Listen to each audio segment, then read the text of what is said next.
Dear students, in this video we will discuss SST of class 8th, the second lesson. The name of the lesson is Natural Resources, Land, Soil and Water. Now we will discuss land. Do you know students, land is very important resource. Not only resource, it is very important resource. यह हमारे लिए बहुत ही महत्वपूर्ण संसाधन है. Land give us food, land give us cloth, and we live on earth, we live on land. Land provides habitat for animals. Animals also live on the land. Land give us water, we get minerals from land, and we get fossil fuels from land. Fossil fuels से जैसे petroleum और कोल जैसे ईंधन भी हमको land से ही मिलते हैं. Now we will discuss land use. बच्चों अब हम देखेंगे लैंड का प्रयोग कैसे होता है. Land is used for humans for various purposes. We use land for various purposes as we use it for agriculture, we use it for forest, we use it for animal rearing. पशुपालन के लिए जैसे बहुत से लोग dairy farm खोलते हैं, मुर्गी फार्म खोलते हैं. We use land for cropping and we use land for living etcetera.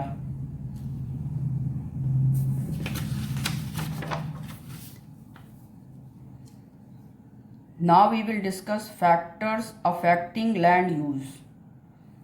बच्चों कौन कौन से फैक्टर्स हैं जो लैंड के यूज़ को प्रभावित करते हैं, आइए हम देखते हैं. Number 1 is physical features. Physical features means land की जो भौतिक गुण हैं उसके, that's called physical features.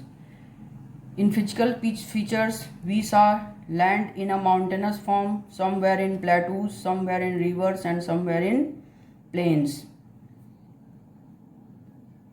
The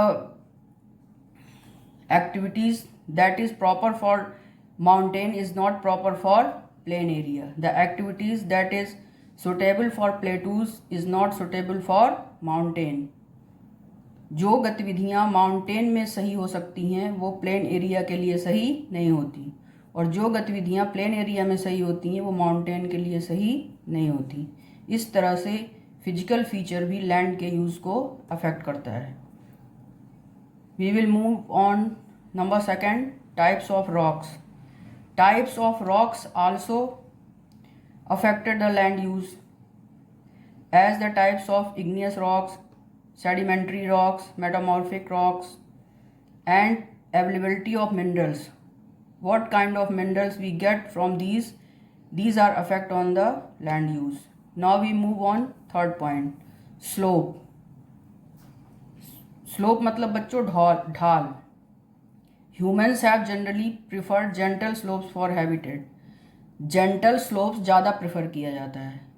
means that slope that is not very steep, जो बहुत खड़ा ढाल ना हो, ऐसा ढाल ही ह्यूमन्स के लिए और एनिमल्स के लिए, दोनों के लिए ही सुटेबल होता है. Now move on. 4th point, the climate. Climate is an important factor determining land use. It is very important factor that is determine the use of land. Climate affects differently in different ways on the land. Climate affects on crop growth. ये फसल की growth को प्रभावित करती है. जैसे अगर climate, जो फसल हम वहाँ पर उगाते हैं उस लैंड पर हमें जो फसल करनी है उसके लिए वहाँ की क्लाइमेट उपयुक्त होनी चाहिए. हैबिटेशन.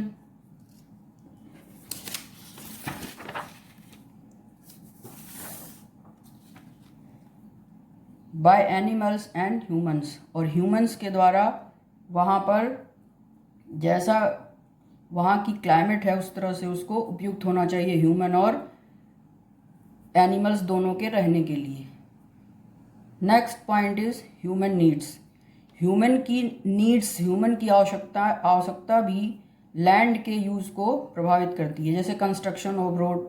अगर हमें रोड का कंस्ट्रक्शन करना है तो उसके लिए उपयुक्त लैंड होनी चाहिए। अगर रेलवे बनाना है तो उस तरह की लैंड होनी चाहिए। और कम्युनिकेशन लिंक्स भी लैंड के यूज़ को प्रभावित करता है कि जहाँ पे हमें कंस्ट्रक्शन हम कर रहे हैं वहाँ का कम्युनिकेशन सिस्टम प्रॉपर होना चाहिए और टेक्नोलॉजी की उपलब्धता भी वहाँ पर होनी चाहिए जिससे कि लैंड का सही तरह से यूज़ हो सके। Now we will move on the point land degradation. Degradation means होता है विकृति होना, यानी भूमि किस तरह से खराब हो जाती है, that is called land degradation.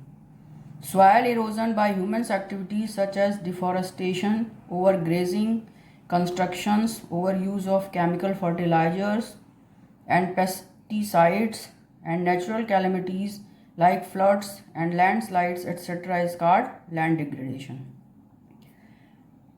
Now we see that the human activities as deforestation means जंगलों की कटाई, overgrazing जो चारागाह बहुत अधिक पशुओं के चरे जाने से ज़मीन खाली हो जाती है, उस पर वनस्पतियाँ नहीं रहती हैं, ये भी लैंड के डिग्रेडेशन को बढ़ावा देता है। कंस्ट्रक्शन वर्क जैसे बिल्डिंग्स बनाना, पुल बनाना, रेलवे बनाना, ये सब कंस्ट्रक्शन की जो एक्टिविटीज़ हैं that is influence the degradation. Over use of chemical fertilizers, जैसा कि आप बच्चों जानते हैं आजकल खेती में फर्टिलाइजर्स का यूज़ होता है, और कैसे फर्टिलाइज़र होते हैं, वो केमिकल होते हैं जो कि हार्मफुल फॉर द लैंड। और पेस्टिसाइड्स जो कीटनाशक यूज़ होते हैं, कीटनाशक दवाओं का छिड़काव होता है फसलों पर। और नेचुरल कैलेमिटीज जैसे प्राकृतिक आपदाएं, जैसे बाढ़ आ जाती है या ज़मीन कहीं खिसक जाती है, ये सब चीज़ें लैंड डिग्रेडेशन को बढ़ावा देती हैं। अगर हमें if we want to check the land degradation, we stop these activities.